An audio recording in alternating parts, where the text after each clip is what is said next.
来听听他的异响。老是说自己车子有异响的，你看看对比一下有没有他的响。如果没有，那你放心大胆的开。曾经不止一次的说过，如果怠速有异响，加油无异响，那你放心大胆的开，绝对没问题。反过来，怠速很安静，越加油门它越响，那肯定不行。现在这个就是活生生的例子，它是越加油门越响，这个印子看得很清楚吧？活塞打气门的印记清晰可见。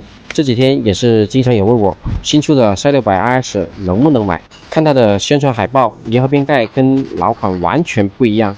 看它的宣传图片，上面的离合边盖跟老款的赛6完全不一样，就跟赛800一模一样，其实就是赛800缩缸缩小排量来的。这个机器说好听一点，它就是逆向研发本田 CBR 600的；说难听一点，就是本田的私生子。主要是价钱也不贵，可以说是闭眼上。质量嘛，肯定也不会太差。你要永远相信钱江的交车速度。它还有一个最大的优点，所有零件它肯定是最便宜的，而且发货速度绝对快，不像其他车还要订的一段时间。